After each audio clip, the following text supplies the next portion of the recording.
Hello everyone, welcome back to my channel. तो आज हम क्लास 8th का chapter 13 direct and inverse proportions के बारे में पढ़ेंगे। तो सबसे पहले हम जानेंगे कि डायरेक्ट प्रोपोर्शन क्या होता है। तो चलो स्टार्ट करते हैं। जब भी आपको मान लो दो कोई डिफरेंट क्वांटिटीज़ दी हुई हो, जैसे एक्स और वाई, मान लो एक्स एंड वाई कोई दो डिफरेंट क्वांटिटीज़ दी हुई हो, और अगर एक की वैल्यू आप इंक्रीज कर रहे हो, एक की वैल्यू आप बढ़ा रहे हो, तो दूसरे की वैल्यू भी अपने आप बढ़ रही है। तो अगर एक की वैल्यू आप डिक्रीज कर रहे हो और दूसरे की वैल्यू भी डिक्रीज हो रही है, तो उसको हम डायरेक्ट प्रोपोर्शन बोल सकते हैं। ठीक है, उसको हम डायरेक्ट प्रोपोर्शन बोल सकते हैं। अगर एक की वैल्यू इंक्रीज हो रही है और दूसरे की भी इंक्रीज हो रही है, एक की डिक्रीज हो रही है तो दूसरे की भी डिक्रीज हो रही है, तो उसको हम डायरेक्ट प्रोपोर्शन बोल सकते हैं। और ये जो वैल्यू इसकी दोनों की एक साथ इंक्रीज हो रही है या फिर दोनों की एक साथ डिक्रीज हो रही है, ठीक है, वो इस वे में होनी चाहिए, इंक्रीज या डिक्रीज, कि जब हम इन दोनों की रेशो निकालें, ratio mean x upon y, ये चीज़ निकालें, तो वो हमेशा एक कांस्टेंट वैल्यू आए। क्या है? एक कांस्टेंट वैल्यू आए। कोई भी एक नंबर हम के मान लेते हैं, जैसे अगर के एक की आ रही है तो जितनी बार हम उसकी रेशो निकालें तो वो के ही आए, सेम वैल्यू आए। ठीक है, तो ये तो आ गया इसका थोड़ा डेफिनेशन जो मैंने समझा दी कि डायरेक्ट प्रोपोर्शन क्या होता है, जिसमें अगर एक क्वांटिटी की वैल्यू इंक्रीज हो रही है तो दूसरे की भी इंक्रीज होगी, अगर एक की डिक्रीज हो रही है तो दूसरे की भी डिक्रीज होगी। और जब भी हम इनकी रेशो निकालेंगे आपस में, वो हमेशा क्या आएगी? कांस्टेंट आएगी, हमेशा कांस्टेंट आएगी। अब एक एग्जांपल की हेल्प से समझते हैं हम। मान लो कि आपके पास कुछ पेन है, नंबर ऑफ पेन्स, आपने एक शॉप पे गए, वहाँ पे कुछ पेन खरीदे और साथ में उनकी कॉस्ट हम ले लेते हैं। ठीक है, तो नंबर ऑफ पेन्स को हम मान लेते हैं एक्स और कॉस्ट को मान लेते हैं वाई। ठीक है, नंबर ऑफ पेन्स एक्स माने, कॉस्ट मानी वाई। अगर आपने इस तरह टेबल ये आ गया हमारा, अगर एक पेन की कॉस्ट 5 रुपीज़ है तो दो पेन की कॉस्ट कितनी होगी? वो होगी 10। अब यहाँ पर देखो, जब हमने नंबर ऑफ पेन इंक्रीज किया, पेन्स की वैल्यू इंक्रीज की, तो जो कॉस्ट है वो भी बढ़ गई, वो भी इंक्रीज होगी। क्लियर? एक्स की वैल्यू इंक्रीज की तो वाई की वैल्यू भी इंक्रीज होगी। अगेन, अगर आप एक पेन की कॉस्ट 5 है, दो पेन की कॉस्ट 10 है, अगर आपको 4 का पता करना हो, 4 की कितनी कॉस्ट होगी? वो आ जाएगी 20।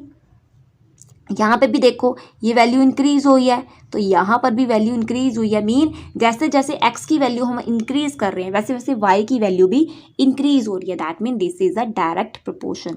अब हमें चेक करना है, क्या जब हम इनकी रेशो निकालते हैं क्या वो कांस्टेंट आ रही है या नहीं आ रही है। ठीक है, तो चलो स्टार्ट करते हैं। सबसे पहले हम फर्स्ट वन, इसकी रेशो निकाल के देखते हैं। 1, कि जब आपने 1 पेन लिया और उसकी कॉस्ट 5 है, रेशो हमेशा इस वे में निकालेंगे ना एक्स अपॉन वाई की, तो एक्स हमारा ये है और वाई हमारा ये है, तो 1/5 की रेशो 1/5 ही आ गई। ये हमारा आ गया फर्स्ट। अब हम इसकी निकालेंगे 2/10 की रेशो, तो वो आ जाएगा 2 1 आर 2 5 आर। इसकी रेशो भी आ गई 1/5, ये आ गया हमारा सेकंड। अब 4/20 इसकी रेशो निकालते हैं, 4/20, 4 1 आर 4, 4 5 आर 20, 1/5 इसकी भी ratio same I. That mean इस टेबल में हम जितनी बार x अपॉन वाई रेशो निकालेंगे तो हमेशा वैल्यू क्या आएगी? कांस्टेंट आएगी। यहाँ पे भी 1/5 आ रही है, यहाँ पे भी 1/5 आ रही है, यहाँ पे भी 1/5 आ रही है। दैट मीन यहाँ पे जितनी बार रेशो निकालोगे वैल्यू क्या आएगी? कांस्टेंट आएगी। तो this is a direct proportion. इस टेबल को हम डायरेक्ट प्रोपोर्शन बोल सकते हैं कि जैसे जैसे पेन की वैल्यू इंक्रीज हो रही है तो जो कॉस्ट है उसकी वो भी इंक्रीज होती जा रही है। किस वे में? एक कांस्टेंट वे में वैल्यू इंक्रीज हो रही है कि उनका रेशो निकालें तो वो कांस्टेंट आ रहा है। क्लियर? तो अब अगर इन तीनों इक्वेशंस को हम एक साथ करके देखें, दैट मीन इसकी वैल्यू, इसकी वैल्यू, इसकी वैल्यू, तीनों की वैल्यू सेम आ रही है। तो यहाँ पे 1/, हम फर्स्ट इक्वेशन जैसे ले लें, 1/5 इज इक्वल टू 1/5, ये लिया हमने फर्स्ट इक्वेशन। तो 2/10 जो है वो किसके इक्वल है? वो भी 1/5 के इक्वल है। तो इसकी प्लेस पे हम 2/10 लिख सकते हैं ना। तो 1/5 is equal to 2/10 is equal to 4/20, क्योंकि यहाँ पे 4/20 की भी वैल्यू 1/5 ही आ रही है। दैट मीन ये तीनों जो टर्म्स हैं ये तीनों आपस में क्या है, इक्वल है। ये चीज़ क्लियर हुई, क्योंकि तीनों को जब हम रेशो निकाल रहे हैं वो सेम आ रही है, दैट मीन ये तीनों टर्म्स आपस में भी क्या होंगी, इक्वल होंगी। क्लियर। अब अगर आपको इस तरह क्वेश्चन दिया हो, ये तो आपको समझ आ गया कि अगर आपको पता करना हो कि ये टेबल जो आपको दी है वो डायरेक्ट प्रपोर्शन है या नहीं है, तो उसके लिए क्या करना पड़ेगा आपको जस्ट उसकी रेशो फाइंड आउट करनी है। अगर रेशो जो आ रही है सारी टर्म्स की कांस्टेंट आ रही है, that mean this is a direct proportion. ठीक है। अब अगर इस तरह के आपको क्वेश्चन हो, जैसे अगेन यही ले लेते हैं, number of pen and cost. 1 pen की कॉस्ट 5 है, 2 की 10 है, 4 की 20 है। आपको फाइंड आउट करना है कि अगर आप 40 रुपीज़ के पेन लोगे तो कितने पेन आएंगे, आपको ये फाइंड आउट करना है। मीन यहाँ पे आपको एक्स की वैल्यू फाइंड आउट करनी है। तो आप कैसे कर सकते हो, मैं आपको ऑलरेडी यहाँ पे ये बताया कि ये सारी टर्म्स आपस में क्या होंगी, इक्वल होंगी। क्या होंगी, इक्वल होंगी। तो कोई भी दो टर्म्स, इसके प्लेस पे हम एक्स सेलेक्ट कर लेते हैं, एक्स है नंबर ऑफ पेन्स। कोई भी दो टर्म्स आप ले लो, कोई भी, आप इसको और इसको ले लो, इसको और इसको ले लो, जो वैल्यू निकालनी है वो तो लेनी है। एक्स बाय 40, आपको यहाँ एक्स की वैल्यू निकालनी है। X by 40 is equal to, ये किसके इक्वल होगा, इन तीनों टर्म्स के इक्वल होगा। तो आप इन तीनों में से कोई भी टर्म के इक्वल इसको लिख सकते हो। ठीक है। अब यहाँ से ये आपके पास बन गई इक्वेशन। तो x की वैल्यू फाइंड आउट कर लो। तो x इज इक्वल टू 1/5। ये 40 यहाँ डिवाइड हो रहा है, वहां जाके हो जाएगा मल्टीप्लाई। तो ये आ गया 5 1 और 5, 5 8 और 40। तो x की वैल्यू आ गई 8। मीन 40 रुपीज़ के हमें कितने पेन मिलेंगे, 8 पेन मिलेंगे। क्लियर हो गया। तो इस चैप्टर में आपको इससे रिलेटेड ऐसे ही क्वेश्चन आएंगे कि आपको इस तरह टेबल कोई दिया होगा, आपको फाइंड आउट करना है कि वो डायरेक्ट प्रपोर्शन है या नहीं है। तो वो डायरेक्ट प्रपोर्शन कब होगा, अगर एक की वैल्यू इंक्रीज हो रही है और दूसरे की भी इंक्रीज हो रही है। हमें वो चेक करना होगा पहले कि क्या एक की इंक्रीज हो रही है तो दूसरे की भी इंक्रीज हो रही है, या एक की डिक्रीज हो रही है तो दूसरे की भी डिक्रीज हो रही है। और सेकेंड हमें ये चीज़ चेक करनी होगी कि क्या जब हम उनकी रेशो निकाल रहे हैं वो कांस्टेंट आ रही है या नहीं आ रही है। अगर वो कांस्टेंट आ रही है तो that mean that is a direct proportion, otherwise वो डायरेक्ट प्रपोर्शन नहीं है। और दूसरे आपको क्वेश्चन आएंगे, ऐसे आपको टेबल दिया होगा तो आपको किसी एक चीज़ की वैल्यू फाइंड आउट करनी होगी। तो उसमें आप क्या करोगे, कोई भी एक पोर्शन वहां से उठा सकते हो, उसको उसके इक्वल कर दो तो आपको उसकी वैल्यू मिल जाएगी। क्लियर। अब नेक्स्ट हम देखेंगे इन्वर्स प्रोपोर्शंस के बारे में। इन्वर्स प्रोपोर्शन क्या होता है, तो यहाँ पर भी मान लो आपको वही दो क्वांटिटीज़ कोई दी हुई है, एक्स एंड वाई, कोई दो क्वांटिटीज़ दी हुई हैं। इन डायरेक्ट प्रोपोर्शन के केस में क्या होता था, अगर एक इंक्रीज हो रही है तो दूसरी भी इंक्रीज होती थी, एक डिक्रीज हो रही है तो दूसरी भी डिक्रीज होती थी।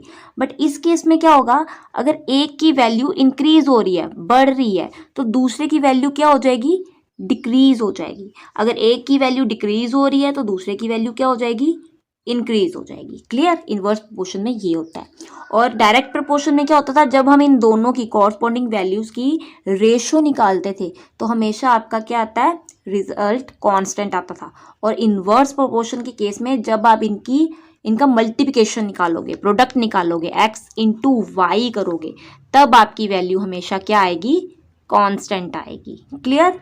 इसमें क्या होगा, इसमें अगर एक की वैल्यू इंक्रीज हो रही है दूसरे की डिक्रीज होगी, अगर एक की डिक्रीज हो रही है तो दूसरे की इंक्रीज होगी, और उनका प्रोडक्ट जो होगा वो हमेशा क्या आएगा, कांस्टेंट आएगा। अब एक एग्जांपल की हेल्प से हम समझते हैं। जैसे मान लो एक कार है, तो वो किसी स्पीड से जा रही है। अगर वो 20 किलोमीटर पर और की स्पीड से जा रही है, ये हम मान लेते हैं स्पीड को x और y मान लेते हैं जितना वो टाइम लगा रही है। ठीक है। तो अगर वो 20 की स्पीड से जा रही है तो कुछ जितना वो एक पर्टिकुलर डिस्टेंस है, मान लो यहाँ से यहाँ तक उसको डिस्टेंस कवर करना है। ठीक है। अगर वो 20 की स्पीड से जा रही है तो ये पूरा डिस्टेंस जो है वो 6 आवर्स में कवर करती है। ठीक है। अगर इसकी स्पीड हम बढ़ा दें, 30 किलोमीटर पर आवर कर दें, तो क्या होगा, तो टाइम इंक्रीज होगा या डिक्रीज होगा। जब आपकी स्पीड कम थी तो यहाँ से यहाँ तक डिस्टेंस कवर करने में टाइम आपको 6 घंटे लगा। अगर आप स्पीड बढ़ा दोगे तो फिर आपको ज़्यादा टाइम लगेगा या कम लगेगा, ऑब्वियस है टाइम कम लगेगा। तो मान लो तब आपको 4 घंटे लगे। उसके बाद अगेन आपने जब और स्पीड बढ़ा दी, 40 किलोमीटर पर आवर की स्पीड से लेके गए, तो आपको टाइम और कम लगेगा, तो वो आ जाएगा 3 आवर्स आ गया कि 3 घंटे में आप वो टाइम कवर कर लोगे, डिस्टेंस कवर कर लोगे। दैट मीन इस केस में आप देख सकते हो जब स्पीड हम बढ़ा रहे हैं, पहले 20 थी, फिर 30 होगी, फिर 40 होगी, तो जो टाइम है वो क्या हो रहा है, डिक्रीज हो रहा है। स्पीड हमारी जब इंक्रीज हो रही है तो टाइम जो है वो क्या हो रहा है, डिक्रीज हो रहा है। दैट मीन ये इनवर्स प्रोपोर्शन। ठीक है, एक तो ये हो गया। अब हमें देखना है कि जब हम इनका कॉरस्पॉन्डिंग टर्म्स का मल्टीपल कर रहे हैं तो क्या वो एक कांस्टेंट टर्म आ रही है या नहीं आ रही है, वो चेक करेंगे। तो सबसे पहले हम इसका मल्टीप्लिकेशन निकाल लेंगे, 20 इंटू 6, तो ये हमारा कितना आ जाएगा, 120। क्लियर, ये हमारा फर्स्ट आ गया। अब हम इसका मल्टीप्लिकेशन निकालेंगे, 30 इंटू 4, अगेन 120, कॉन्स्टेंट वैल्यू आ रही है हमारी। अब इसका अगर मल्टीप्लिकेशन निकालें, 40 इंटू 3, अगेन 120। तो यहाँ आप देख सकते हो इन तीनों का जब हमने मल्टीप्लिकेशन निकाला तो हमारी वैल्यू जो है वो कांस्टेंट आ रही है। That mean this is a inverse proportion. Clear, तो अगर इनका मल्टीप्लिकेशन तीनों का सेम आ रहा है तो इसको हम इस वे में लिख सकते हैं ना, 20 into 6 is equal to 30 into 4 is equal to 40 into 3। Mean ये जो तीनों हैं ये आपस में क्या होंगे, इनके मल्टीप्लिकेशन इक्वल होंगे। क्लियर, तो कभी भी आपको कोई टेबल दिया हुआ हो, आपको फाइंड आउट करना हो कि वो इन्वर्स प्रोपोर्शन है या नहीं है, तो आपको क्या देखना होगा, सबसे पहले तो देखना होगा कि अगर ए की वैल्यू इंक्रीज हो रही है तो दूसरे की क्या होनी चाहिए, डिक्रीज होनी चाहिए, तो वो इन्वर्स प्रोपोर्शन होगा।